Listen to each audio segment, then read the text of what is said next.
فلا أقسم بمواقع النجوم وإنه لقسم لو تعلمون عظيم إنه لقرآن كريم في كتاب مكنون لا يمسه إلا المطهرون تنزيل من رب العالمين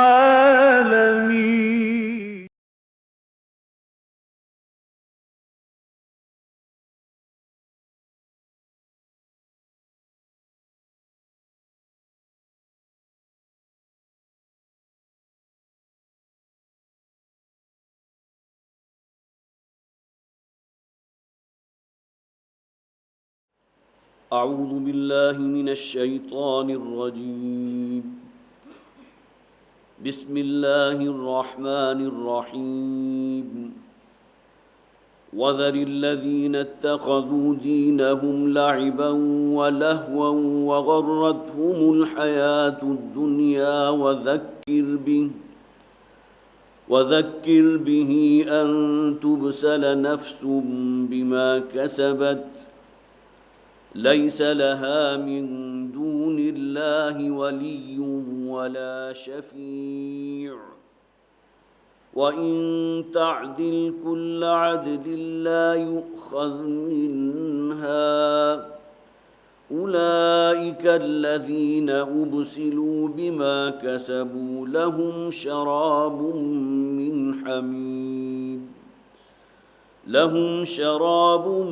من حميم وعذاب أليم بما كانوا يكفرون. قل أندعو من دون الله ما لا ينفعنا ولا يضرنا ونرد على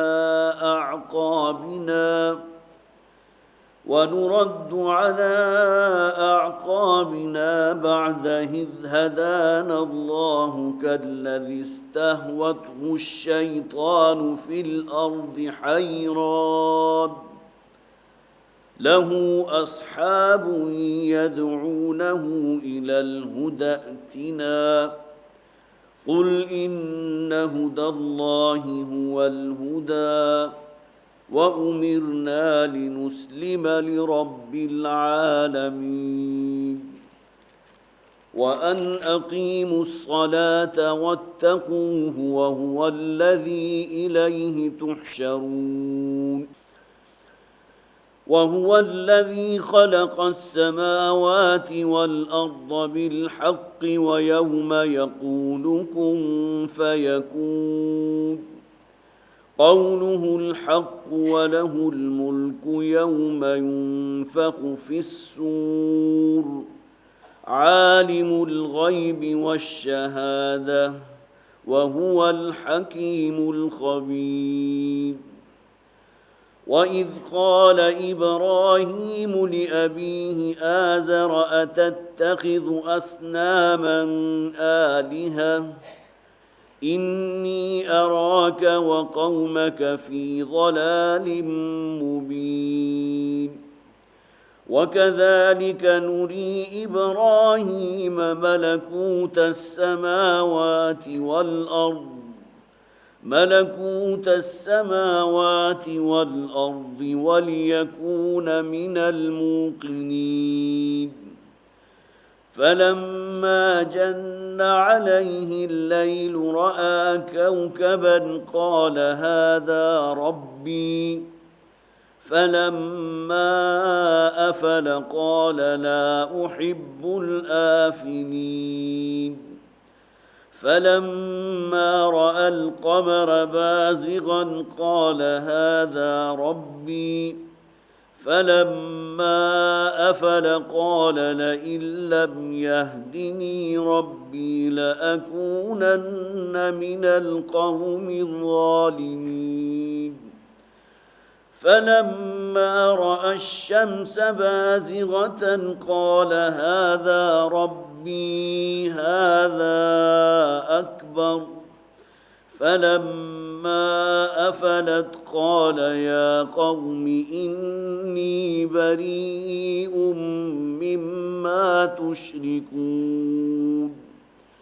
إني وجهت وجهي للذي فطر السماوات والأرض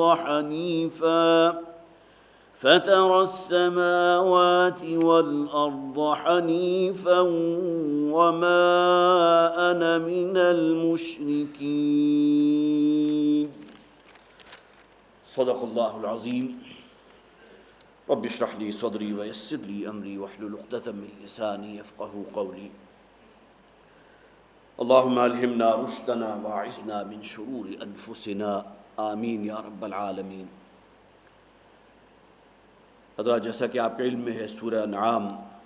ہمارے زیر درس ہے، جو مکی صورتوں میں قرآن حکیم کی طویل ترین صورتوں میں سے ایک ہے۔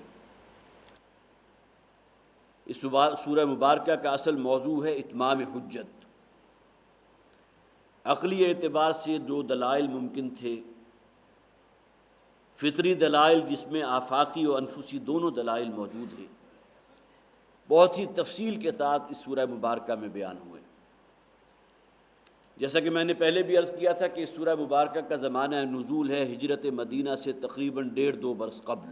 سن 11 یا 12 نبوی۔ لہٰذا اب گویا کہ حضور کو صلی اللہ علیہ وسلم اس علاقے میں اپنی دعوت دیتے ہوئے تقریباً 11-12 برس ہو چکے ہیں،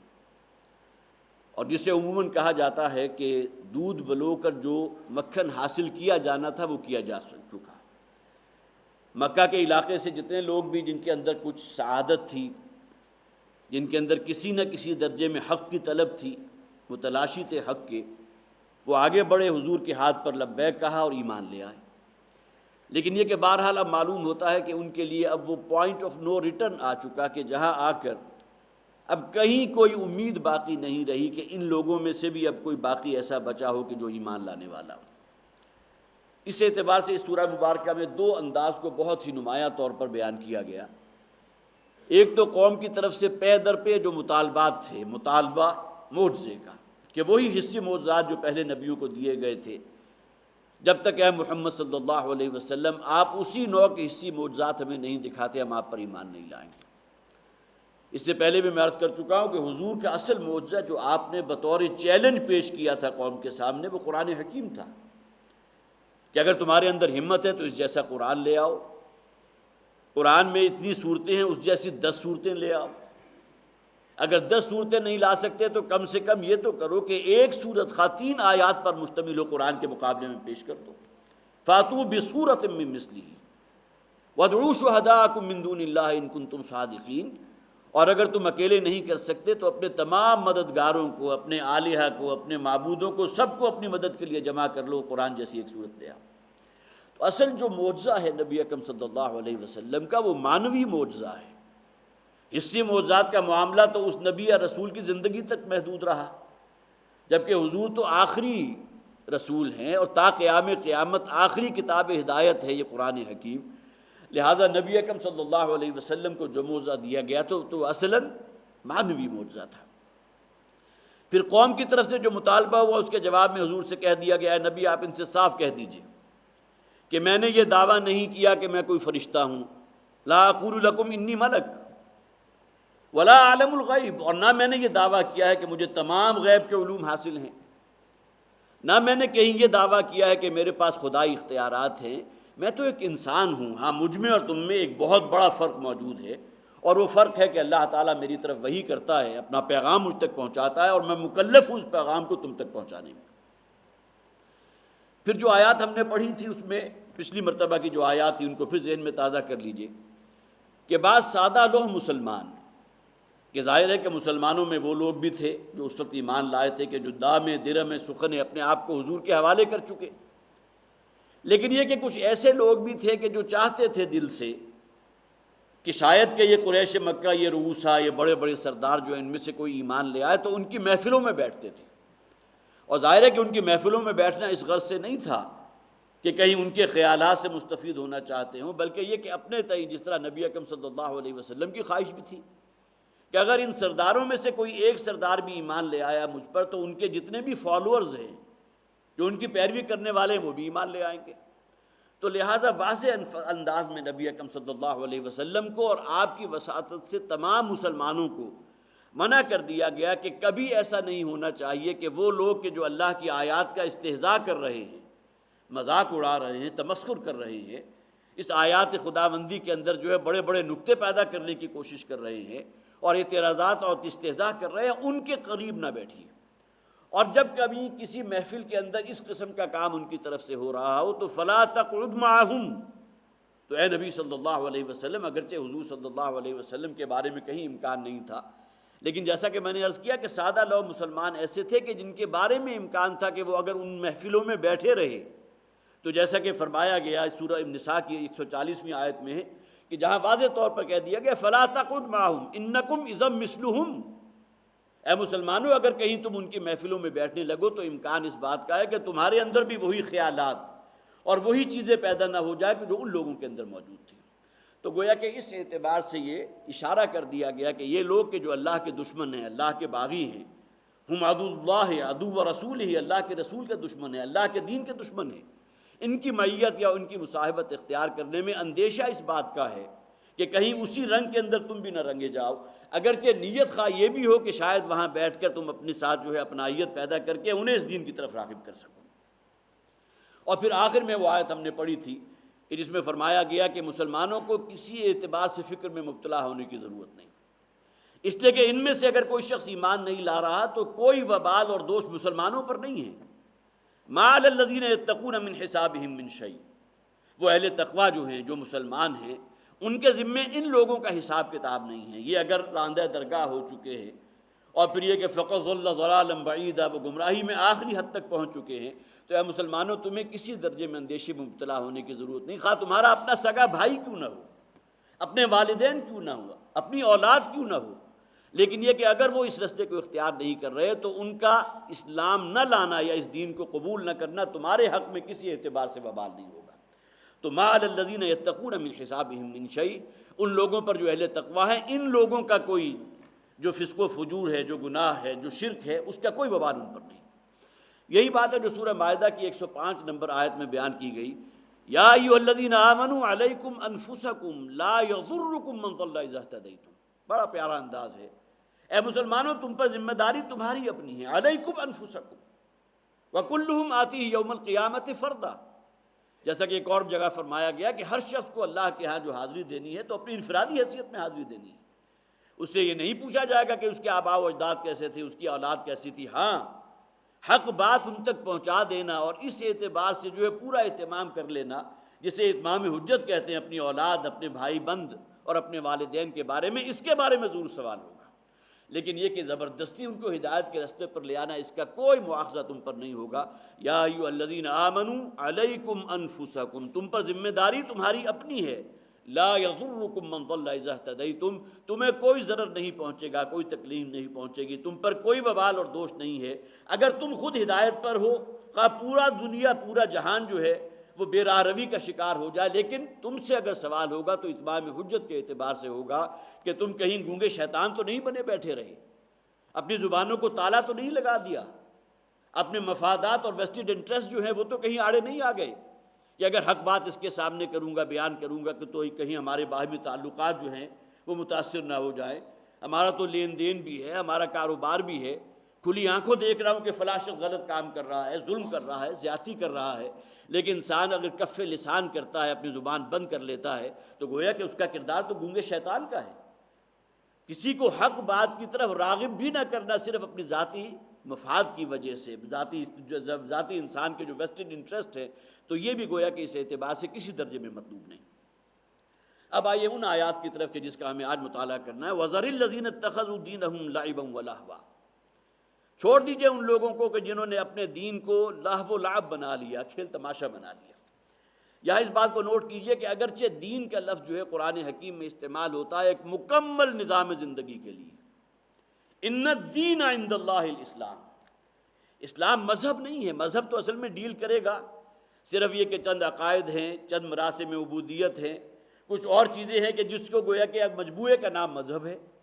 باقی دین اصل میں وہ شے ہے کہ جو انسان کی پوری زندگی سے ڈیل کرتا ہے، زندگی کا کوئی گوشہ اس کے حیطے سے باہر نہیں ہے۔ تو اس اعتبار سے الذین اتخذوا دینہم لعبا ولہوا، انہوں نے اپنے دین کو لہو و لعب بنا دیا، اگرچہ ان کے ہاں دین کا تصور وہی تھا، بالکل محدود تصور تھا، مس سے چھدا تصور تھا، چند عقائد تھے، چند جو ہے مراسم عبودیت تھے، کچھ رسومات تھی، اس کے علاوہ اس سے آگے دین کا نام نہیں تھا، لیکن اس بیان میں بھی گویا کہ اس اعتبار سے اس درجے اس کے اندر باتیں آ چکی تھی کہ قرآن حکیم میں فرمایا گیا ما کان صلاتہم عند البیت الا مکاء و تصدیہ، یہ نماز تو ان کے ہاں بھی موجود تھی حضور کے بعثت سے قبل، لیکن نماز کیا تھی؟ خانہ کعبہ کے گرد جو ہے وہ طواف کر رہے ہیں، سیٹیاں بجا رہے ہیں، تالیاں پیٹ رہے ہیں، یہ ان کی نماز تھی۔ اسی طرح بالکل برہنہ ہو کر خانہ کعبہ کا طواف کرنا ان کے نزدیک بہت بڑی نیکی کا کام تھا۔ یہ وہ شے ہے کہ جنہوں نے اپنے دین کو لہو و لعب بنا دیا ہے، کھیل تماشا بنا دیا، وغرتہم الحیات الدنیا، اور اس دنیا کی زندگی نے انہیں دھوکے میں مبتلا کر دیا۔ اصل شے تو یہ ہے، یہ وہ پاورفل میگنیٹ ہے جو انسان کو اپنی طرف کھینچتا ہے، جس کے دام ہم رنگ زمین کا انسان جو ہے وہ شکار ہو جاتا ہے۔ وغرتہم الحیات الدنیا، اس لیے کہ یہ شے ہے نقد جو آپ کے سامنے موجود ہے، جہاں گویا کہ آپ نے محنت کی ہے اور آپ نے جو شے بھی حاصل کی تو اس کا نقد مزہ آپ اس دنیا میں چکھ رہے ہیں، جبکہ آخرت کا معاملہ جو ہے وہ مستقبل کا ہے، جسے عام طور پر کہا جاتا ہے کہ نیکی کر اور دریا میں ڈال۔ کسی کے ساتھ آپ نے نیکی کی ہے تو اس کے رد عمل میں اس سے حسن سلوک کا انسان جو ہے وہ متمنی رہے، اور انسان کے دل میں خواہش رہے کہ میں نے اس پر احسان کیا تھا لہٰذا اس کے اندر احسان مندی ہونی چاہیے، اسے اپنی گردن میرے سامنے جھکا کر رکھنی چاہیے۔ تو گویا کہ اس میں پھر گویا کہ مطلوب اللہ نہیں ہے، آخرت نہیں ہے، بلکہ اسی دنیا میں اپنے اس نیک عمل کا اجر مطلوب ہے۔ تو غرتہم الحیات الدنیا، دنیا کی زندگی نے انہیں دھوکے میں مبتلا کر دیا۔ وذکر بہ ان تبصل نفس بما کسبت، اور اے نبی صلی اللہ علیہ وسلم آپ اس قرآن کے ذریعے تذکیر کرتے رہیے۔ یہی وہ شے ہے، قرآن ہے کیا؟ سب سے بڑا ذکر، اعلیٰ ترین ذکر، افضل ترین ذکر قرآن ہے۔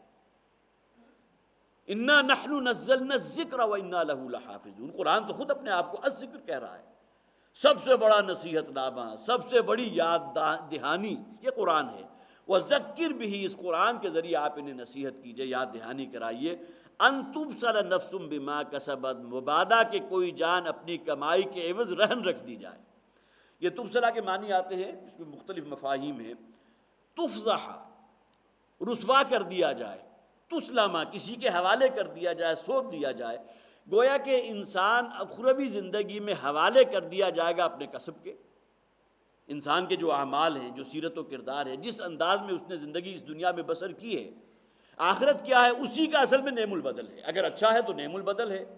اور اگر برا اس کا اجر ہے یا بری سزا ہے تو سوء البدل ہے، جس کے بارے میں قرآن حکیم میں بہت سے مقامات پر فرمایا گیا یہ تمہارے اپنے اعمال ہیں کہ جنہوں نے یہ رنگ دھار لیا ہے، تمہارا اپنا کسب تھا، تمہارے اپنے کرتوت تھے، تمہارے اپنے فسق و فجور تھے، اللہ کے خلاف بغاوت تھی، اللہ کے باغی و سرکش بن کر کھڑے ہوئے تھے، تو آج جو سلوک تمہارے ساتھ ہو رہا ہے وہ تمہارے اپنے اعمال کی جو ہے وہ بدلی ہوئی شکل ہے۔ تو وذکر بھی ان تبصل نفس بما کسبت، یہاں لفظ کسب کو نوٹ کیجئے، انسان کی اصل کمائی ہے کیا؟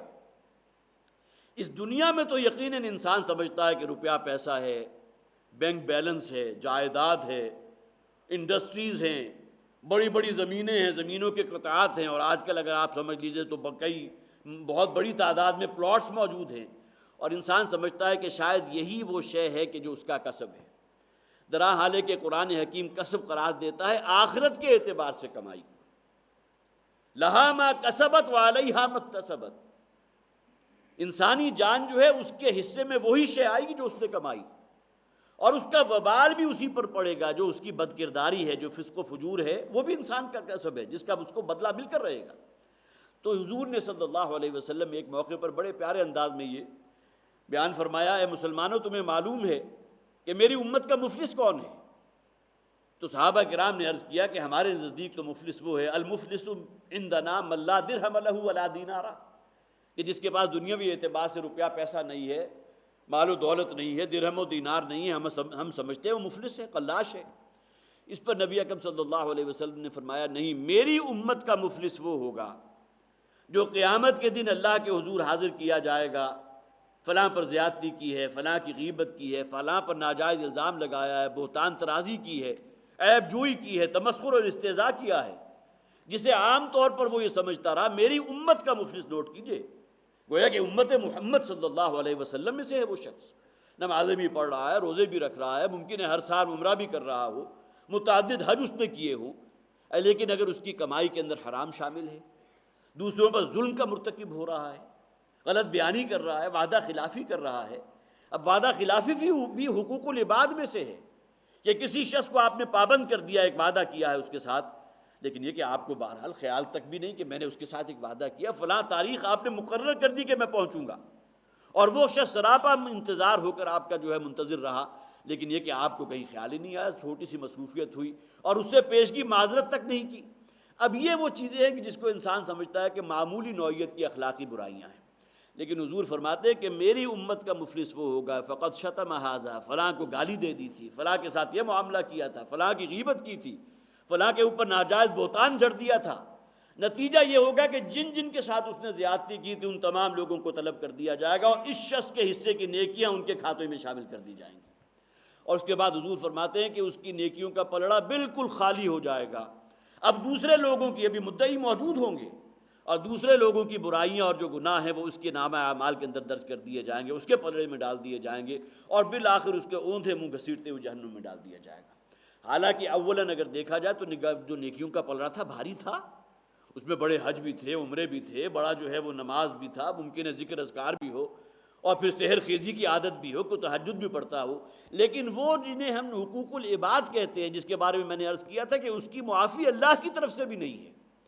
وہ تو جب تک جا کر اس شخص سے معین سے اپنے اس قصور کی، اپنے اس گناہ کی، زیادتی اور ظلم کی معافی آپ حاصل نہیں کریں گے، اللہ کو بھی گویا کہ اللہ بھی اپنے اوپر یہ اختیار نہیں رکھتا، جیسا کہ قرآن میں کئی جگہ فرمایا گیا، کتب علی نفسہ الرحمہ، اللہ تعالیٰ نے کچھ چیزوں کو اپنے اوپر لازم کر لیا، رحمت اللہ نے نازم کر لی۔ اسی طرح حضور نے فرمایا، بلکہ قرآن حکیم کی آیت ہے کہ اللہ تعالیٰ نے اپنے ذمے واجب کر لیا ہے ان لوگوں کی توبہ قبول کرنا کہ جن سے کہیں جہالت کے اندر، کہیں نادانی کے اندر، کہیں جذبات کی رو میں کسی گناہ کا ارتکاب ہو گیا، لیکن فوراً انہوں نے رجوع کیا۔ انما التوبۃ علی اللہ للذین یعملون السوء بجہالۃ ثم یتوبون من قریب، تو کچھ چیزیں وہ ہیں جو اللہ تعالیٰ نے اپنے اوپر بھی لازم کر لی ہیں۔ اسی اعتبار سے واضح طور پر حضور نے فرما دیا کہ حقوق اللہ کا جہاں تک معاملہ اللہ تعالیٰ معاف کر سکتا ہے، صدق دل سے توبہ کرو، لیکن حقوق العباد کے معاملے میں اللہ تعالیٰ کی طرف سے بھی معافی نہیں ہوگی۔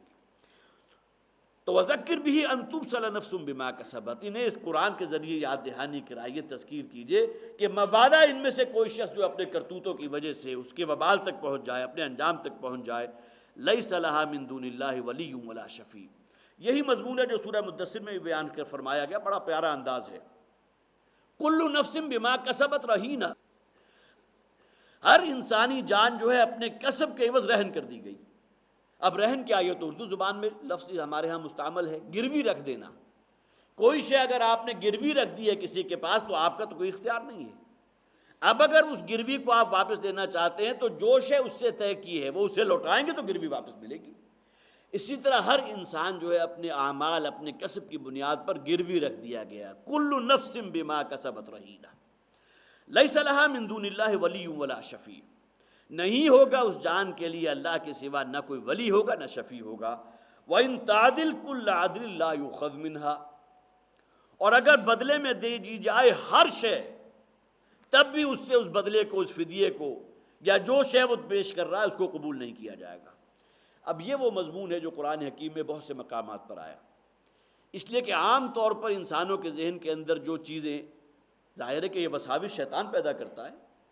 کہ جہاں یہ وسوسہ شیطان کی طرف سے اللہ تعالیٰ بڑا غفور ہے، بڑا رحیم ہے، وہ تو معاف کرنے کے بہانے ڈھونڈتا ہے، وہ تو گویا کہ چاہتا ہے کہ الخلق عیال اللہ، تمام انسان جو اللہ کے عیال کی مانند ہے، تو کون شخص چاہے گا کہ اپنی عیال کو کھلی آنکھوں جو ہے جہنم کی آگ میں، یا یہ کہ دیکھتی ہوئی آگ کے اندر جھونک دے۔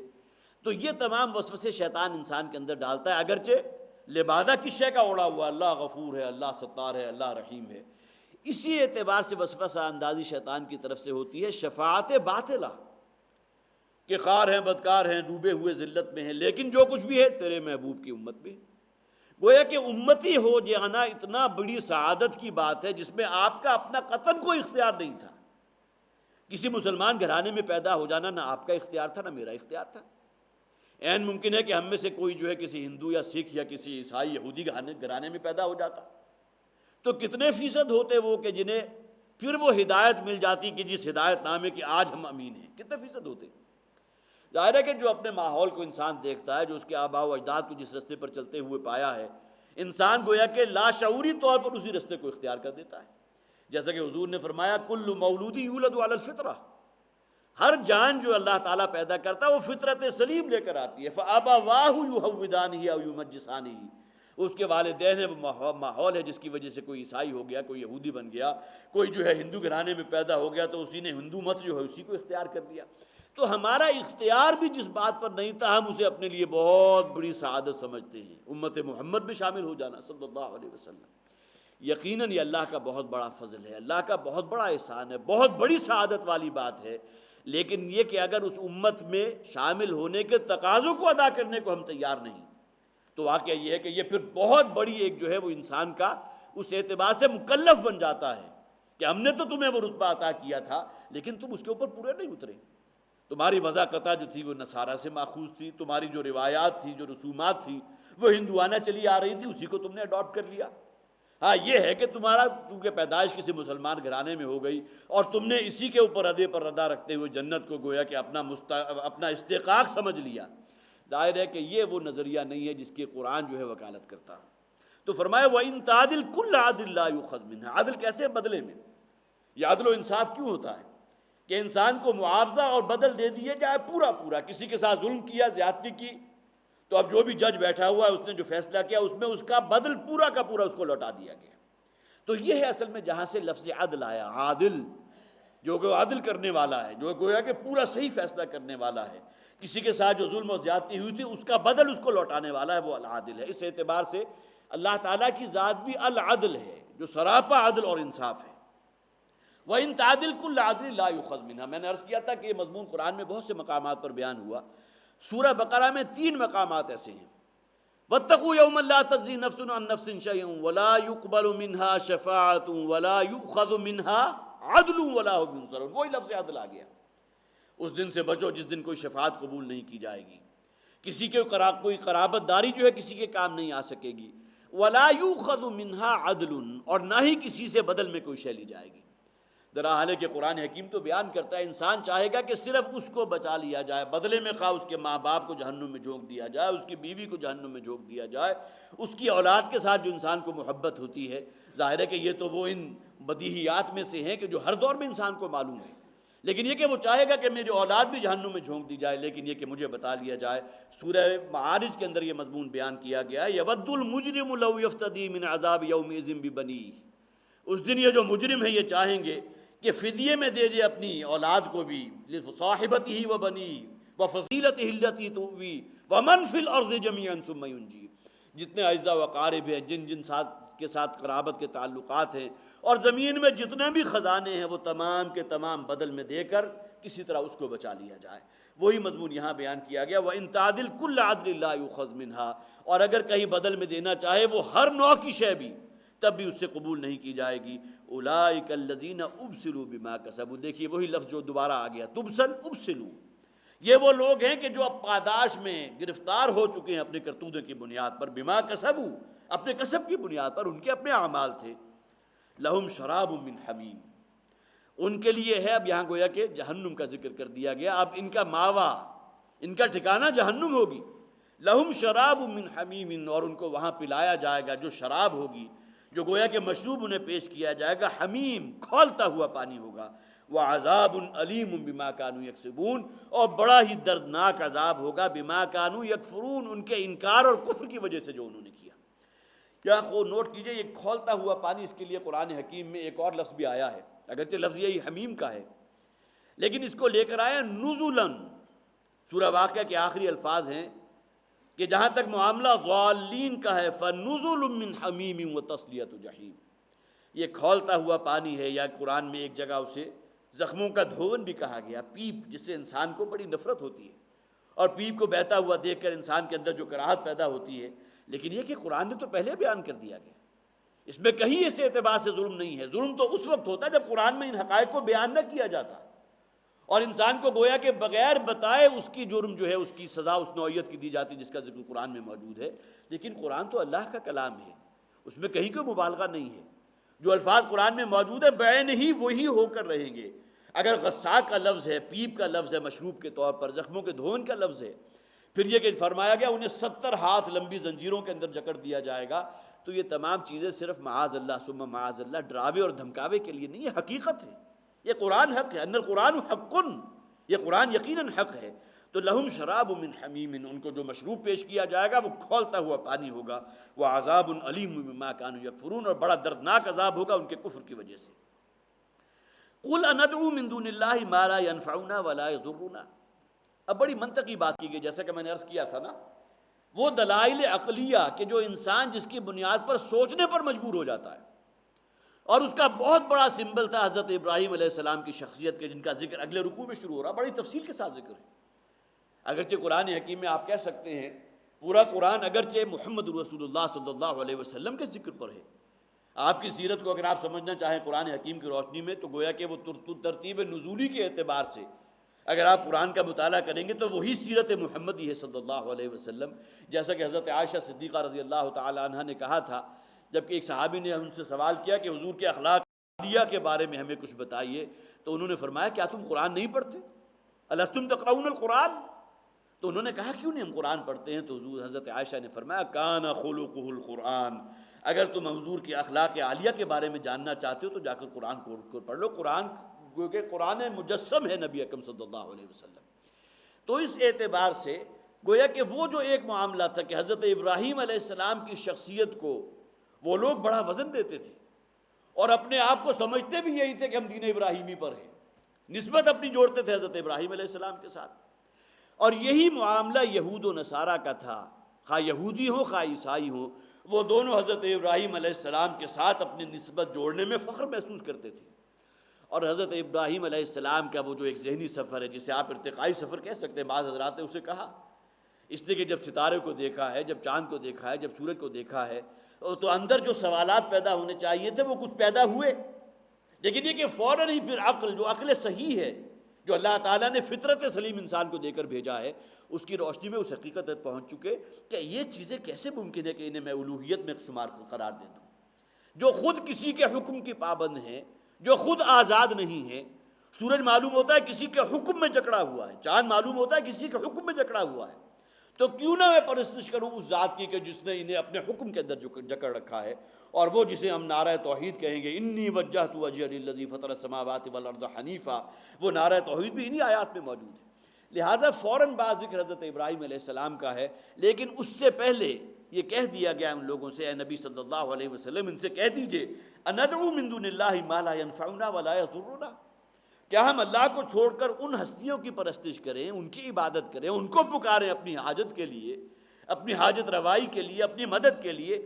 لا ينفعنا ولا يضرنا، جو نہ ہمیں کوئی نفع دے سکتے ہیں نہ ضرر پہنچا سکتے ہیں۔ یہ وہ موضوع ہے جو جیسا کہ میں نے عرض کیا قرآن میں بہت ہی مختلف اسالیب سے آیا۔ حضرت ابراہیم علیہ السلام کا ذکر کہ ان کی عقل کا ماتم کر دیا گیا، حضرت ابراہیم نے کہا اپنے ہاتھوں سے تم نے انہیں تراشا ہے۔ پھر یہ کہ بین سطور یہ بات بھی موجود ہے کہ جیسا تم نے اپنے آپ کو دیکھا،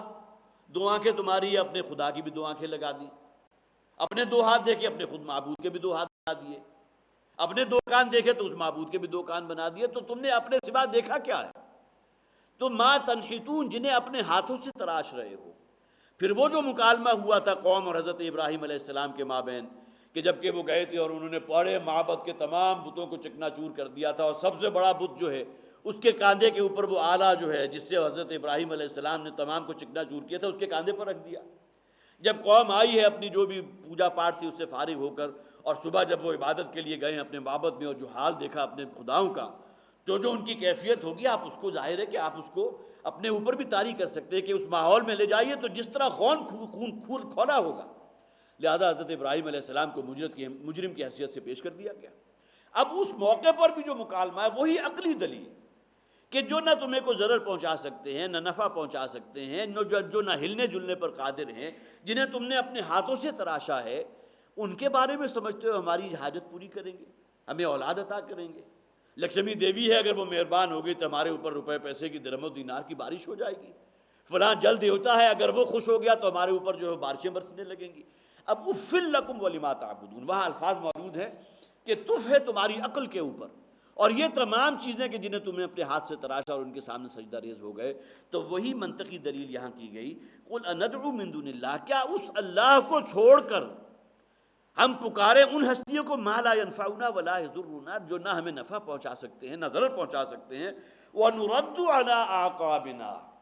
اور تم یہ چاہتے ہو کہ ہم اپنے پاؤں کے بل، الٹے جو ہے ایڑیوں کے بل، واپس اپنے آبائی دین کی طرف پلٹ جائیں۔ حضرت سعد ابن ابی وقاص رضی اللہ تعالیٰ عنہ کا واقعہ میں نے آپ کو سنایا تھا۔ والدہ نے جو ہے وہ طے کر لیا کہ نہ میں کھاؤں گی نہ پیوں گی، گویا کہ مرنے کا اعلان کر دیا جب تک میرا بیٹا سعد اپنے آبائی دین میں نہیں آتا۔ تو بہت بڑا سخت امتحان حضرت سعد کے لیے پیدا ہو گیا۔ اس کے علاوہ اور کتنی مثالیں ایسی ہو گئی جو پرسیکیوشن کیا گیا۔ کیوں کیا گیا؟ اس لیے کہ ان لوگوں کا جرم صرف یہی تھا کہ وہ صرف ایک خدا واحد کے پکارنے والے تھے۔ حضرت بلال رضی اللہ تعالیٰ عنہ کی زبان پر احد احد کے الفاظ جو موجود تھے اور جو روا رہتے تھے، وہ اسی وقت جبکہ انہیں اوندھے منہ جو ہے وہ تپتی ہوئی توے کی طرح تپتی ہوئی زمین پر گھسیٹا جا رہا ہے، تو معلوم ہوا کہ ان لوگوں کا جرم اصلاً یہی تھا، اور وہ لوگ چاہتے تھے کہ سختی اور تعذیب اور پرسیکیوشن اور تشدد کے ذریعے واپس ان کو اپنے آبائی دین کی طرف پلٹا کر لے جائیں۔ تو وَنُرَدُّ عَلَىٰ أَعْقَابِنَا، تم چاہتے ہو کہ ہم اپنے اسی دین میں واپس پلٹ جائیں ایڑیوں کے بل۔ بعد اذ ہدانا اللہ، اس کے بعد کہ اللہ تعالیٰ نے ہمیں ہدایت سے نواز دیا۔ اب یہ وہ مضمون ہے جیسا کہ میں نے عرض کیا کہ ان لوگوں کے اوپر جہاں تشدد بھی ہے وہاں ترغیب بھی تھی۔ بڑے ناصحانہ انداز میں کہا جاتا تھا نوجوانوں سے کہ جن کا بھی بڑا مستقبل ہے، جنہیں ابھی زندگی گزارنی ہے، جن کے سامنے بڑا سنہرا جو ہے مستقبل موجود ہے، کہ کس شخص کے حوالے تم نے اپنے آپ کو کر دیا؟ اپنی دین و دنیا یہ جو متاع ہے اس کو بالکل لٹانے کے درپے ہو گئے ہو۔ اب یہ انداز بھی اختیار کیا جاتا ہے کہ ٹھیک ہے تم واپس اپنے آبائی دین میں پلٹ آؤ، اور اگر تم اسے بہت بڑا گناہ سمجھتے ہو تو ہم سے یہاں لکھوا لو، قیامت کے دن تمہارے اس جرم اور اس گناہ کا ذمہ، اس کا وبال ہم اپنے کاندھوں پر لینے کے لیے تیار ہیں۔ سورہ عنکبوت میں وہ انداز بھی بیان کر دیا گیا۔ اب مختلف ٹیمپٹیشنز بھی ہیں، ناصحانہ انداز بھی ہے، اور اس کے ساتھ ساتھ جو ہے وہ پرسیکیوشن اور تعذب اور تعذیب کی چکیوں میں سے بھی گزارا جا رہا ہے۔ وَنُرَدُّ عَلَىٰ أَعْقَابِنَا بعد اذ ہدانا اللہ، اس کے بعد کہ اللہ تعالیٰ نے ہمیں ہدایت سے نواز دیا ہے۔ کالذی استہوتہ الشیطان فی الارض حیران، اب یہ مثال بیان کی گئی اور انسان اپنے اوپر اس کو چسپاں کر سکتا ہے، جیسا کہ مثال ہے اس شخص کی کہ جس کو رستہ بھلا دیا ہو شیطان نے۔ یا لفظ شیطان کو نوٹ کیجئے، اصلاً تو شیطان گمراہ کرتا ہے راہ ہدایت سے، لیکن اس کا ایک ہلکی سی جھلک اگر دیکھنا چاہو کہ کہیں تم میں سے کوئی شخص جو ہے کہیں سفر پر روانہ ہو گیا، بیابان ہے، صحرا ہے، کہیں جنگل ہے، اس کو کہیں اندازہ تو یہ تھا کہ کہیں مجھے معلوم ہے کہ فلاں فلاں جو ہے وہ نشان ہائے منزل ہیں، ان سے ہوتے ہوئے میں اپنی منزل تک پہنچ جاؤں گا، لیکن کہیں عین بیچ منجدار میں جا کر وہ رستہ کھو بیٹھا، اس کی یادداشت کہیں جو ہے وہ معطل ہو گئی، کسی اور اعتبار سے جو ہے اس کے ساتھ کوئی ایسا معاملہ ہوا کہ وہ بالکل حیران پریشان ہے، میں کون تھا، کہاں سے چلا تھا، کہاں جا رہا ہوں، میری منزل کیا ہے، یہ نشان ہائے راہ تھے جو مجھے معلوم تھے، لیکن یہ کہ اب یہ بھی نگاہوں کے سامنے نہیں ہے، تو گویا کہ اب موت کا انتظار ہے، اس کے سوا تو کچھ نہیں۔ تو اس شخص کی مثال کالذی استہوتہ الشیطان فی الارض حیران، جسے شیطان نے گویا کہ ایک اس کے اوپر جو ہے اپنی چال چلی ہے، اسے اس رستے سے بیگانہ کر دیا، وہ اب حیران و ششدر ہے، وہ جس کے سامنے نہ اپنی منزل سامنے ہے، نہ ابتدا کی خبر ہے، نہ انتہا معلوم، رہا یہ وہم کہ ہم ہیں سو یہ بھی کیا معلوم۔ انسان جو ہے اس کے اوپر کیفیت آتی ہے کہ انسان بعض اوقات سوچتا ہے میں کون ہوں، کہاں سے آ رہا ہوں، کہاں جا رہا ہوں، لیکن یہ کہ اگر یہ راہ ہدایت سامنے ہے، جو جسے قرآن بھی النور کیوں ہے، روشنی، بہت بڑا منبع نور ہے، اس لیے کہ اس کے روشن ہونے کے بعد انسان کے سامنے منزل بھی واضح ہو گئی۔ اب وہ خود بخود نہیں آیا، لائی حیات آئے قضا لے چلی چلے، یہ معاملہ نہیں ہے، بلکہ اللہ تعالیٰ نے اسے بھیجا ہے، اللہ اس کا خالق اور مالک ہے، اور پھر یہ کہ اس دنیا میں بھیجا ہے تو ایک خاص غرض و غایت سے بھیجا ہے، اور وہ غرض و غایت ہے اللہ کی بندگی، اپنے خالق اور مالک کی اطاعت، اس کی فرما برداری اختیار کرنا، اور یہ نہ سمجھنا کہ مرنے کے بعد کی زندگی نہیں ہے، موت اینڈ ہے، بلکہ موت جو ہے وہ تو اصل میں ایک وقفہ ہے، ایک دروازہ ہے جس سے گزر کر تمہاری ابدی زندگی شروع ہوگی جو ہمیشہ ہمیشہ کی زندگی ہے۔ ان حقائق تک انسان پہنچتا ہے اس قرآن کی روشنی میں، یہی النور بھی ہے، سراپا مجسم روشنی ہے۔ تو کالذی استہوته الشیطان فی الارض حیران، گویا کہ شیطان نے اسے مخبوط الحواس کر دیا ہے، اس کی یادداشت کو زائل کر دیا ہے اور اسے اس رستے سے جو ہے بچلا دیا ہے، فی الارض حیران، اور وہ بڑا حیران و شتر کھڑا ہوا ہے، لہو اصحاب یدعونہ الی الہدی ائتنا، اس کے کچھ بہی خواہ ایسے بھی ہیں، کچھ دوست ایسے بھی ہیں کہ جو اسے پکار رہے ہیں، اسے بلا رہے ہیں ہدایت کی طرف۔ اب ظاہر ہے کہ جو شخص اگر ابھی اسی جسے آپ کہیں گے کہ تلاش حق میں ہے، کہیں پہنچنا چاہتا ہے، لیکن خواہشات نفس کی بیڑیاں پاؤں میں آڑے آئی ہوئی ہیں، کچھ اور جکڑ بندیاں جس کی وجہ سے جکڑا ہوا ہے، شیطان نے اسے مخبوط الحواس کر دیا ہے، اور اس کے اپنے بھائی بندوں میں سے کچھ ایسے ہیں، کچھ دوست ایسے ہیں کہ جو اس منزل تک پہنچ چکے، جو اس راہ ہدایت پر چل رہے ہیں، وہ اس کے بہی خواہوں میں سے ہیں، اس کے خیر خواہوں میں سے، اسے بلانے والوں میں سے ہیں، تو وہ اسے بلا رہے ہیں، اسے راغب کر رہے ہیں، لہو اصحاب یدعونہ الی الہدی ائتنا، کہ یہ ہدایت ہمارے پاس ہے۔ الہدا کو نوٹ کیجئے، قرآن یہ سراپا ہدایت ہے، آ جاؤ اس کی طرف۔ اگر کہیں ضمیر کے اندر جو ہے خلش موجود ہے، کہیں پیاس ہے، تشنگی ہے، حق تک پہنچنا چاہتے ہو، ابھی اگرچہ گم کردہ راہ ہو، ضلالت اور گمراہی کے اندر بھٹک رہے ہو، لیکن یہ کہ بہرحال کچھ اس کے ساتھی اور غمخوار اور اس کے ہمدرد بہی خواہ ایسے ہیں کہ جو اسے بلا رہے ہیں ہدایت کی طرف۔ قل ان ھدی اللہ ھو الھدی، اے نبی ان سے کہہ دیجئے کہ اصل ہدایت تو وہ ہے جو اللہ تعالیٰ کی طرف سے، الہدا تو قرآن ہے، جسے اللہ تعالیٰ ہدایت دینے چاہے گا وہ صراط مستقیم پر آ جائے گا۔ اور ظاہر ہے کہ اللہ تعالیٰ بھی زبردستی کسی کو ہدایت نہیں دیتا، انسان بے طلب ہو، حق کی تلاش ہو، متلاشی ہو حق کا، حق تک پہنچنا چاہے، منزل کا ایک جو ہے وہ ہیولہ اس کے سامنے ہے، اس منزل کی جانب اس نے جو ہے سفر شروع کر دیا ہے، تو اللہ تعالیٰ اس کا جو ہے جسے انگلی پکڑ کر کہتے ہیں صراط مستقیم پر چلانا۔ ہدایت کے مختلف درجے ہیں نا، اہدنا الصراط المستقیم، اے پروردگار ہمیں صراط مستقیم پر چلا، یہ ترجمہ بھی ہے ہماری رہنمائی فرما، ہدایت کرنا، رہنمائی فرمانا صراط مستقیم پر۔ اور اس کا تکمیلی درجہ کیا ہوگا کہ اے پروردگار ہمیں صراط مستقیم پر چلاتے ہوئے ہماری منزل، وہ عقبہ، وہ جنت تک ہمیں پہنچا دے، یہ ہدایت کی آخری منزل ہے۔ تو قل ان ھدی اللہ ھو الھدی، نبی ان سے کہہ دیجئے کہ اصل ہدایت تو اللہ کی ہدایت ہے، وہی الہدا ہے، وہی ہدایت ہے۔ وَأُمِرْنَا لِنُسْلِمَ لِرَبِّ الْعَالَمِينَ، اور ہمیں تو یہ حکم ہوا ہے کہ ہم سر تسلیم خم کر دیں اس رب کے سامنے جو تمام جہانوں کا رب ہے۔ یہاں دیکھیے جمع کا صیغہ استعمال ہوا، وَأُمِرْنَا، حالانکہ قرآن حکیم میں حضور صلی اللہ علیہ وسلم متکلم کے صیغے میں بھی کہا گیا وَأُمِرْتُ أَنْ أَكُونَ أَوَّلَ مَنْ أَسْلَمَ، اور مجھے تو حکم ہوا کہ میں ہو جاؤں ان لوگوں میں جو سب سے پہلے اللہ کے سامنے اپنی گردن جھکانے والے۔ یہ کون تھے؟ محمد رسول اللہ صلی اللہ علیہ وسلم۔ سورہ بقرہ کی آخری آیات جن کے بارے میں حضور نے بھی فرمایا کہ اللہ تعالیٰ کے عرش کے خزانوں تلے کا خزانہ ہے، سورہ بقرہ کی آخری دو آیات، آمن الرسول بما انزل الیہ من ربہ والمؤمنون، سب سے پہلے ایمان لانے والے، سب سے پہلے سر تسلیم خم کرنے والے وہ تو خود رسول ہیں، گویا کہ اطاعت اور فرما برداری اس کو اختیار کرنے والے۔ وَأُمِرْتُ أَنْ أَكُونَ أَوَّلَ مَنْ أَسْلَمَ، اور مجھے تو حکم ہوا کہ میں ہو جاؤں ان لوگوں میں سے جو سب سے پہلے اپنے آپ کو سرنڈر کرنے والے اللہ کے حکم کے سامنے۔ تو وَأُمِرْنَا، وہی انداز جمع متکلم کے صیغے میں، اور ہمیں یہ حکم ہوا ہے، گویا کہ جو فرمایا گیا قُلْ أَنَدْعُو مِن دُونِ اللَّهِ، اے نبی کہہ دیجئے، گویا کہ یہاں ندعو کے معنی ہم مسلمان، کیا ہم اللہ کے سوا انہیں پکارنے لگے جنہیں تم پکار رہے ہو، جو نہ کسی ضرر کے اوپر قادر ہیں، نہ تمہیں نفع پہنچا سکتے ہیں، وہی انداز وَأُمِرْنَا لِنُسْلِمَ لِرَبِّ الْعَالَمِينَ، اور ہمیں تو حکم دیا گیا ہے اس بات کا کہ ہم اپنی گردن اللہ کے سامنے، رب العالمین کے سامنے جھکا دیں۔ یہاں جو الفاظ ہم نے پڑھے تھے کالذی استہوتہ الشیطان، یہی انداز اختیار کیا گیا ہے اسی شیطان کا ایک حربہ، یتخبطہ الشیطان من المس، قرآن کے الفاظ ہیں۔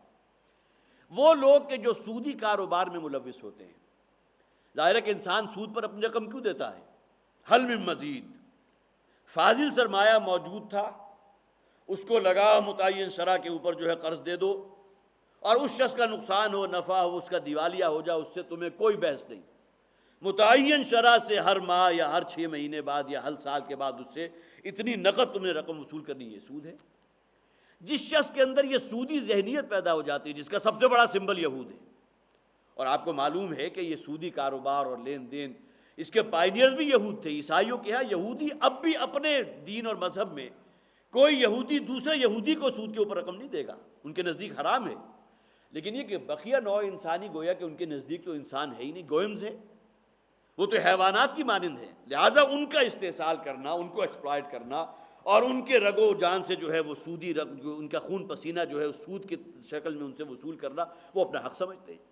تو یہ سودی ذہنیت جو اس کے بارے میں قرآن حکیم میں بڑے پیارے الفاظ آئے، یتخبطہ الشیطان من المس، جس طرح یہاں فرمایا گیا کالذی استہوتہ الشیطان، وہ شخص کے جس کے اندر وہ سودی ذہنیت موجود ہو، اب وہ ایک ہلکائے ہوئے شخص کی مانند ہے جسے شیطان نے دھپ مار کر مخبوط الحواس کر دیا، یتخبطہ الشیطان من المس۔ اور ظاہر ہے کہ اس شخص کو اگر آپ دیکھیں تو اس کا تو سوچ، اس کا اٹھنا بیٹھنا، اوڑھنا بچھونا، اس رقم کی سود اور وہ سودی بنیا، اس بنیا ذہنیت ہمارے ہاں تو اصطلاحاً رائج ہو گئی نا۔ وہ ہندو جو سرمایہ کار ہوتے تھے، جن کے پاس فاضل سرمایہ ہوتا تھا، اپنی رقم سود کے اوپر دیتے تھے، اور جس کی بنیاد پر وہ جو ایک بنیا ذہنیت ہے، جو سودی ذہنیت ہے، جس کا جیسا کہ میں نے عرض کیا علم بردار اور سب سے بڑا مذہب اس وقت یہود ہے، تو یتخبطہ الشیطان من المس، وہاں الفاظ قرآن کے یتخبطہ الشیطان، شیطان نے جسے مخبوط الحواس کر دیا ہے، اور وہی الفاظ الذی استہوتہ الشیطان فی الارض حیران۔ آگے فرمایا وَأَنْ أَقِيمُوا الصَّلَاةَ وَاتَّقُوهُ وَهُوَ الَّذِي إِلَيْهِ تُحْشَرُونَ۔ اب یہاں چونکہ مسلمانوں کا ذکر ہوا تھا، انہیں کہا گیا کہ ان سے آپ ببانگ دہل اس بات کا اعلان کر دیجئے اے حضور صلی اللہ علیہ وسلم، قل کے الفاظ میں آپ بھی اور آپ کے ساتھ وہ مسلمان بھی، کہ ہم ان لوگوں کو، ان ہستیوں کو نہیں پکار سکتے کہ جو نہ نفع دینے پر قادر ہیں نہ ضرر پہنچا سکتے ہیں۔ اور وہی انداز فرمایا گیا، اب گویا کہ یہ وہ لوگ ہیں کہ جو اللہ کے قریب ہیں، جو دین توحید پر ہیں، تو وَأَنْ أَقِيمُوا الصَّلَاةَ، اور یہ کہ نماز کو قائم رکھو۔ ہمارے دین میں نماز کا جو مقام ہے اس کو خاص طور پر نوٹ کیجیے۔ بدقسمتی یہ ہے کہ بعض وہ لوگ جن کے اندر کچھ دینی جذبات بھی ہیں، دین کے لیے کام کرنا بھی چاہتے ہیں، خلوص بھی ہے، اخلاص بھی ہے، لیکن نماز کے معاملے میں اگر معاملہ سستی کا ہے، غفلت کا ہے، کب وقت آیا کب گزر گیا، ٹھیک ہے 5 کا عدد تو پورا کر لیا کہ دن کے اختتام 5 مرتبہ کی نماز تو ہو گئی، لیکن ممکن ہے کہ مغرب اور عشاء اکٹھی ادا ہو رہی ہے، ظہر عصر اکٹھی ادا ہو رہی ہے، فجر جو ہے وہ کہیں قضا ہو کر ادا ہو رہی ہو، تو یہ نماز کی اقامت نہیں ہے۔ الصلاۃ عماد الدین، یہ ہمارے دین کا تو مرکزی ستون نماز ہے، اور اقامت صلاۃ کے اندر ان جملہ آداب اور اس کا پورا اہتمام جس میں وقت پر نماز کا اہتمام ہے۔ اور حضور نے تو وہ شخص کے جو مقدرت ہونے کے باوجود مسجد میں نماز ادا نہیں کرتا، ہاں کوئی معذور ہے، کوئی فرض کیجیے کہ شدید طوفان باد و بارہ ہے، کوئی شخص مسجد حاضر نہیں ہو سکتا، لیکن یہ کہ بعض احادیث اتنی سخت ہے کہ حضور مصلی پر کھڑے ہوئے تھے اور نماز کے لیے امامت کرانے سے قبل حضور نے جو دیکھا تو چند لوگ ممکن ہے نظر آئے ہوں جو مسلمانوں میں سے تھے، نماز میں موجود نہیں تھے، اور وہ اس بات کا بھی امکان ہے کہ حضور کے علم میں ہو کہ انہیں کوئی عذر نہیں ہے، صحت مند ہے، کسی بیماری کے اندر مبتلا نہیں ہے، اور کوئی آسمان کی طرف سے کوئی جو ہے طوفان باد و بارہ بھی نہیں ہے۔ تو حضور نے فرمایا کہ میرا جی چاہتا ہے کہ اپنی جگہ یہاں کسی اور شخص کو امامت کے لیے کھڑا کروں، اور ان لوگوں کے گھروں میں جاؤں کہ جو مقدرت کے باوجود مسجد میں نماز کے لیے حاضر نہیں ہوتے، کہ انہیں ان کے گھروں سمیت آگ لگا دوں۔ اب اس سے بڑھ کر کوئی الفاظ ہیں کہ جو استعمال کیے جا سکتے ہو۔ تو نماز وَأَنْ أَقِيمُوا الصَّلَاةَ، اس کے بارے میں الَّذِينَ هُمْ عَنْ صَلَاتِهِمْ سَاهُونَ، یہ غفلت ہے، وہ ہے کہ نماز کو اس کے آداب اور اس کے شرائط اور اقامت صلاۃ جو ہے اس کے تمام متضمنات ان کے ساتھ اگر ادا نہیں کیا جا رہا تو نماز پڑھ لینا مطلوب نہیں ہے۔ نماز کے اندر تو گویا کہ پورا ایک شو آف سٹرینتھ بھی ہے کہ کسی مسلمان کمیونٹی کے اندر، اور ظاہر ہے کہ اسے اگر آپ چشم تصور میں دیکھیں کہ اگر دیکھنے والے یہ ہوں کہ نماز کے وقت میں کوئی شخص اپنی دکان پر نہیں بیٹھا، کوئی گاہک ان اوقات میں نہیں ہے جو نماز کے ان اوقات کے دوران جو ہے کہیں مسجد میں کہیں پہنچ گیا ہو دکان کے اوپر سودا لینے کے لیے، اور ہر شخص نے جو ہے اپنی جو بھی اس کی مصروفیت تھی اس کو تج دیا ہے اور آ کر نماز کے لیے مسجد میں جو ہے حاضر ہو گیا، تو جو نقشہ ہوگا اس کا آپ تصور کر سکتے ہیں کیا خیر و برکت کا ظہور ہوگا۔ الذین ان مکناہم فی الارض اقاموا الصلاۃ وآتوا الزکاۃ وامروا بالمعروف ونہوا عن المنکر۔ قرآن حکیم میں سورہ حج کے مرکزی مضمون یہی ہے کہ اللہ تعالیٰ اگر کسی خطہ ارضی میں مسلمانوں کو تمکن عطا کر دیتا ہے، ان کی حکومت قائم ہو جاتی ہے، تو سب سے پہلا کام کیا کرتے ہیں؟ الذین ان مکناہم فی الارض اقاموا الصلاۃ وآتوا الزکاۃ۔ یہ دو نظام ہیں، اقامت صلاۃ کا نظام اور ایتاء زکوٰۃ کا نظام، ان پر کاربند ہوتے ہیں۔ سب سے پہلا جو آرڈیننس گویا کہ نافذ ہوگا کسی اسلامی حکومت کے اندر وہ تارک صلاۃ کے لیے ہے، اور آپ کو معلوم ہے کہ جملہ ائمہ جو ہیں ان کے نزدیک اتنا بڑا جرم ہے، بعض کے نزدیک تو جو تارک صلاۃ ہے، جان بوجھ کر نماز کو چھوڑنے والا، وہ واجب القتل ہے، اس لیے کہ حضور نے فرمایا من ترک الصلاۃ متعمدا فقد کفر، جس شخص نے جان بوجھ کر نماز کو ترک کیا اس نے تو کفر کیا ہے۔ لیکن اس میں بھی کم سے کم سزا یہ ہے کہ اس شخص کو جو ہے وہ جیل میں ڈال دیا جائے، قید کر دیا جائے، تاکہ وہ صدق دل سے توبہ کرے، ورنہ یہ کہ اگر وہ توبہ نہیں کرتا تو اسے تا زندگی جیل کے حوالے کیا جائے گا۔ یہ ہے اقامت صلاۃ۔ یہاں نوٹ کیجئے کہ جہاں وہاں ذکر تھا توحید کا، کہ ہم ان کی پرستش نہیں کر سکتے، ان کو نہیں حاجت روائی کے لیے پکار سکتے جن کو تم پکار رہے ہو، اس کے فوراً بعد ذکر ہے وَأَنَّ أَقِيمُوا الصَّلَاةَ وَاتَّقُوهُ، اور دیکھو نماز کو قائم رکھو، نماز کو، یہ اصل میں وہ کسوٹی ہے جسے آپ کہیں گے وہ عروۃ الوثقیٰ ہے، جس کے ساتھ وابستگی اللہ کے ساتھ وابستگی ہے۔ جہاں قرآن کے بارے میں کہا گیا ان طرفوا بأیدیکم وطرفوا بید اللہ، یہ قرآن وہ رسی ہے کہ جس کا ایک سرا تمہارے ہاتھ میں اور دوسرا سرا اللہ کے ہاتھ میں ہے، یہی معاملہ نماز کا بھی ہے، اس لیے کہ قرآن حکیم افضل ترین ذکر اور اس کی اعلیٰ ترین شکل نماز ہے، جسے آپ کہہ سکتے ہیں کہ افضل ترین ذکر جو ہے قرآن اور اعلیٰ ترین شکل نماز، اور نماز میں سب سے بڑا رکن اس کا قیام ہے، اور قیام میں ہے کیا؟ قرآن حکیم کی تلاوت۔ یہ جو آخری شب کا حصہ ہوتا ہے اس میں مناجات شب، اس میں جہاں اور دعائیں ہیں وہاں سب سے بہترین اس کا مصرف کیا ہوگا کہ قرآن حکیم کو کچھ یاد کیجئے۔ حافظہ اگر گویا کہ اللہ نے اگر حافظہ دیا ہے اور اس کو یاد کرنے کی صلاحیت موجود ہے تو سب سے بہترین مصرف یہ ہے کہ اللہ تعالیٰ نے اگر توفیق دی ہے کہ رات کو کے آخری پہر بھی، یا یہ کہ اور آپ کو جو نمازیں، ایک فرض نماز میں تو آپ پابند ہیں امام کے، آپ کی خواہ کتنی آپ کے اندر چاہت ہے اپنا سجدہ طویل کر لیں، اپنے قیام طویل کر لیں، کچھ کر لیں، لیکن یہ کہ آپ پابند ہیں۔ لیکن جہاں تک سنتوں کو معاملہ ہے، نوافل کا معاملہ ہے، اس میں آپ قیام کو اپنا طویل کر سکتے ہیں، جو آپ نے قرآن حکیم کا حصہ یاد کیا اس کی تلاوت کر سکتے ہیں، اور اس موقع پر انسان محسوس کرے گا کہ جو حصہ وہ پڑھ رہا ہے اگر واقعتاً اسے شعور ہے، جو الفاظ اس کے زبان سے ادا ہو رہے ہیں کہ تیرے ضمیر پہ جب تک نہ ہو نزول کتاب، یہ نزول کتاب انسان کے اس ضمیر پر ہوتا ہوا خود محسوس ہوتا ہے، تو وَأَنْ أَقِيمُوا الصَّلَاةَ وَاتَّقُوهُ، اور نماز کو قائم رکھو، نماز کے ساتھ اپنی وابستگی کو مضبوط ترین کر لو، وَاتَّقُوهُ، اور اسی کا تقوی اختیار کرو، اسی کی ناراضگی سے بچو، وَهُوَ الَّذِي إِلَيْهِ تُحْشَرُونَ، اور وہی ہے کہ جس کے حضور تم سب کو پیش کر دیا جائے گا، حشر ہوگا۔ وَهُوَ الَّذِي خَلَقَ السَّمَاوَاتِ وَالْأَرْضَ، اور وہی ہے کہ جس نے پیدا کیا زمین و آسمان کو بالحق، حق کے ساتھ۔ ہندوؤں کے ہاں ایک تصور تھا رام کی لیلا، کہ رام جی ہیں جو ان کے نزدیک خدا ہیں، وہ کہیں اوپر بلندیوں پر بیٹھے ہوئے ہیں، کہیں آسمانوں پر، ساتویں آسمان کا اگر تصور ان کے ہاں ہو تو بڑی بلندی پر بیٹھے ہوئے ہیں، اور انہوں نے یہ کھیل تماشے کے لیے یہ دنیا بنا دی، اور وہ اوپر بیٹھے ہوئے جو ہے وہ اس کے لہو و لعب کے اندر، یہ رام کی لیلا ہے۔ یہ اصل میں رام جی نے یہ اپنے جو ہے وہ شغل ایک بنا دیا ہے، اس کائنات کو پیدا کر دیا، اس میں زمین بھی ہیں، اس میں انسان بھی ہیں، انسانوں کے درمیان باہمی جنگ و جدل ہو رہا ہے، اوپر وہ سیڈسٹ جو خدا ہے ان کا وہ بیٹھا ہوا گویا کہ تلذذ حاصل کر رہا ہے، وہ لذت حاصل کر رہا ہے، رام جی کی لیلا ہے۔ اب یہ تصور مختلف مذاہب میں موجود ہے، یا یہ کہ بہرحال ایک چٹا انکار بھی ہے کہ وَمَا هِيَ إِلَّا حَيَاتُنَا الدُّنْيَا نَمُوتُ وَنَحْيَا وَمَا يُهْلِكُنَا إِلَّا الدَّهْرُ، یہ دہریت ہے، یہ دنیا کی زندگی سوائے اس کے اس کھیل کود اور تماشے کے کچھ نہیں، یہ خود بخود ہی پیدا ہو گئی، خود بخود ہی جاوداں ہے، چل رہی ہے، اور اس کا کوئی اینڈ وینڈ نہیں ہے، ہمارا ہی اینڈ ہے، جس طرح کوئی بھی پودا یا کوئی حیوان پیدا ہوتا ہے مر جاتا ہے، یہی معاملہ انسان کا، اس سے زیادہ کچھ نہیں، باقی مرنے کے بعد کی زندگی کے ہم قائل نہیں ہیں۔ یہ مختصر تصورات جو ہے مختلف اس کائنات کے بارے میں، انسان کی تخلیق کے بارے میں موجود ہے۔ قرآن جہاں بھی اس تخلیق کائنات کا ذکر کرتا ہے وہاں بالحق کہتا ہے۔ کیا معنی؟ کہ یہ با مقصد تخلیق ہے، یہ کوئی بیکار نہیں ہے، عبث نہیں ہے، معاذ اللہ، اللہ تعالیٰ کوئی سیڈسٹ نہیں ہے کہ لوگوں کو جو ہے باہمی خون ریزی ہو کر اسے جو ہے کوئی تلذذ نفس حاصل ہو رہا ہو، یہ کوئی کھیل تماشا نہیں ہے یہ کائنات، بلکہ اللہ تعالیٰ نے اس کائنات کو پیدا کیا ہے تو حق کے ساتھ پیدا کیا۔ حق کہتے ہیں پرپزفل، جو با مقصد تخلیق ہے، جیسا کہ سورہ آل عمران کے آخری رکوع میں فرمایا گیا کہ اے پروردگار تو نے اس کائنات میں کوئی شے بھی عبث اور بیکار پیدا نہیں کی، ما خلقت ھذا باطلا سبحانک، تو اس سے پاک ہے۔ تیری ذات کے بارے میں ہم کیسے تصور کر لیں کہ تو نے یہ کھیل تماشے کے لیے اس کائنات کو پیدا کیا؟ کوئی رام کے لیلا کا تصور تیری ذات کے ساتھ ہم کیسے ٹانک سکتے ہیں؟ یا یہ کہ خود بخود پیدا ہو گئی، خود بخود چل رہی، کوئی چلانے والا نہیں ہے. یہ تصور ہم تیری ذات کے ساتھ نہیں رکھ سکتے، اس کائنات کے ساتھ نہیں رکھ سکتے.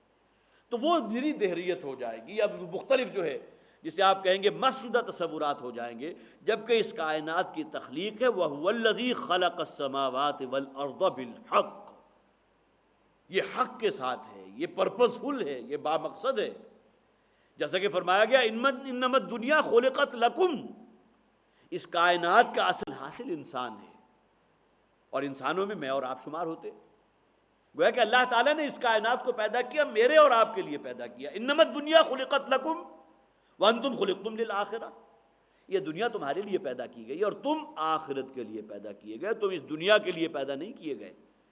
اگر کہیں تمہارا نقشہ بھی وہ ہو گیا جو سورہ کہف کے آخری آیات میں فرمایا گیا کہ الذین ضل سعیہم فی الحیاۃ الدنیا وہم یحسبون انہم یحسنون صنعا، اس دنیا کے ظاہر کے اتنے دیوانے بن گئے، اس کے اس حسن ظاہری کے اتنے جو ہے پرستش میں مبتلا ہو گئے کہ تمہاری پوری جد و جہد اسی دنیا کے گرد گھومنے لگی، اور چند کچھ عقائد، کچھ رسومات ہیں، کچھ عبادات ہیں، انہی کے اوپر تمہارا تکیہ ہو گیا. وہم یحسبون انہم یحسنون صنعا، وہ سمجھتے ہیں کہ ہم بھی بڑے اچھے اعمال کر رہے ہیں، بڑے اچھے اعمال بھی ہمارے دامن اعمال کے اندر موجود ہیں. تو انسان کی اصل جسے آپ کہیں گے اس کا رخ کس طرف ہے. یُنَبَّأُ الْإِنسَانُ يَوْمَئِذٍ بِمَا قَدَّمَ وَأَخَّرَ، انسان کو جتلا دیا جائے گا کس شے کو اس نے مقدم رکھا تھا، کس کو مؤخر کیا. تو انما الدنیا خلقت لکم، یہ دنیا تو تمہارے لیے پیدا کی گئی. وَأَنْتُمْ خُلِقْتُمْ لِلْآخِرَةِ، اصل گویا کہ مقصد کائنات انسان ہے، جسے کہا جاتا ہے مولانا مودودی رحمۃ اللہ علیہ نے جو کہا کہ قرآن حکیم کا اصل موضوع ہے کیا؟ انسان. اس انسان کی ہدایت کے لیے اللہ تعالیٰ نے اس ہدایت نامے کو نازل فرمایا. تو وَهُوَ الَّذِي خَلَقَ السَّمَاوَاتِ وَالْأَرْضَ بِالْحَقِّ، اور وہی اللہ ہے کہ جس نے اس زمین و آسمان کو، اس کائنات کو باحق بالحق پیدا کیا ہے. ایک مقصد ہے، اور وہ مقصد تخلیق انسان کا کیا ہے؟ اللہ کی فرما برداری اور اطاعت اختیار کرنا، اور اللہ کے دیے ہوئے نظام کو قائم کرنے کی کوشش اور سعی و جہد کرنا. لقد ارسلنا رسلنا بالبینات وانزلنا معهم الکتاب والمیزان لیقوم الناس بالقسط. اللہ تعالیٰ نے تو اپنے رسولوں کی آمد کا مقصد یہ بیان کیا گیا، اور انہیں جو کتاب اور صحف آسمانی اللہ نے عطا کیے ہیں، اور مکمل نظام زندگی و دین الحق، دین حق جو عطا کیا ہے، تو کس لیے؟ تاکہ اللہ تعالیٰ کے اس نظام دین اسلامی کو قائم کیا جائے. یہ دو مقصد بنتے ہیں. انسان اپنی انفرادی زندگی میں اللہ کی اطاعت کا خوگر ہو، اللہ کا فرما برداری اختیار کرے، اور جس دین اور شریعت کو اس نے اپنے لیے نعمت سمجھا ہے، جو اللہ کی دی ہوئی دین و شریعت ہے، اس کو قائم اور نافذ کرنے کے لیے اپنا تن من دھن لگانے کے لیے جو ہے سعی و جہد کرتا رہے. تو وَهُوَ الَّذِي خَلَقَ السَّمَاوَاتِ وَالْأَرْضَ بِالْحَقِّ، اور وہی اللہ ہے کہ جس نے اس زمین و آسمان کو، اس کائنات کو حق کے ساتھ پیدا کیا. وَيَوْمَ يَقُولُ كُن فَيَكُونُ، اور جس دن وہ کہے گا ہو جا، وہ ہو جائے گی. یہاں کیا شے مراد ہے؟ قیامت کا انکار وہ کرتے تھے، اس لیے کہ آگے نفخ صور کا ذکر بھی آ گیا کہ جس دن صور میں پھونکا جائے گا. تو اللہ تعالیٰ جس دن کہے گا، وہ النبأ العظیم، سورہ نبأ میں فرمایا گیا، آخری پارے کی جو سب سے پہلی صورت ہے، عما یتساءلون عن النبأ العظیم. یہ بڑی چہمے گوئیاں ہو رہی ہیں، بڑے سوال جواب ہو رہے ہیں، بڑا ان کے اندر سراسیمگی پیدا ہو گئی کہ محمد صلی اللہ علیہ وسلم خبر دے رہے ہیں اس بڑے دن کا، وہ قیامت کا دن. اس قیامت کے دن کا معاملہ اللہ کے لیے بڑا آسان ہے. وَيَوْمَ يَقُولُ كُن فَيَكُونُ، جس دن اللہ تعالیٰ کہے گا قیامت کے بارے میں کہ ہو جا، وہ ہو جائے گی. قَوْلُهُ الْحَقُّ، اس کا قول، اس کا کہا ہوا حق ہے، وہ ہو کر رہے گا. گویا کہ جس طرح انسان کی اپنی انفرادی زندگی کی سب سے بڑی حقیقت موت ہے، اسی طرح اس کائنات کی سب سے بڑی حقیقت قیامت ہے. یوم نطوی السماء کطی السجل للکتب، یہ کائنات اللہ تعالیٰ نے پیدا کی ہے، اور اس میں آ رہی ہے دمادم صدائے کن فیکون، یہ پھیل رہی ہے، اس کے اندر مزید توسیع ہو رہی ہے. لیکن وہ قیامت کے دن ہوگا کہ جس دن اس بساط کو لپیٹ دیا جائے گا. یوم نطوی السماء کطی السجل للکتب، جس طرح کتابوں کے تومار کو لپیٹا جاتا ہے، اس طرح اللہ تعالیٰ اس قیامت کے دن اس کائنات کو بھی لپیٹ دے گا. تو وَهُوَ الَّذِي خَلَقَ السَّمَاوَاتِ وَالْأَرْضَ بِالْحَقِّ، اسی نے اس کائنات کو، اس زمین و آسمان کو حق کے ساتھ پیدا کیا. وَيَوْمَ يَقُولُ كُن فَيَكُونُ، اور وہ کہے گا اس دن ہو جا، اور وہ قیامت جو ہے وہ ہو جائے گی. قَوْلُهُ الْحَقُّ، اس کا یہ قول، اس کا کہا ہوا حق ہے. اور یہ وہ شے ہے گویا کہ جو ہمارے ایمانیات ثلاثہ، ایمان بالآخرت، اسی میں ایمان بالقیامت بھی آ گیا کہ جیسا کہ میں نے عرض کیا جس طرح انسان کی زندگی کی سب سے بڑی حقیقت موت، اسی طرح اس کائنات کی بھی سب سے بڑی حقیقت موت ہے۔ اللہ تعالیٰ قرآن حکیم کو سمجھنے کی اور اس پر عمل کرنے کی ہمیں توفیق عطا فرمائے۔ بارک اللہ لی ولکم فی القرآن العظیم ونفعنی وإیاکم بالآیات والذکر الحکیم۔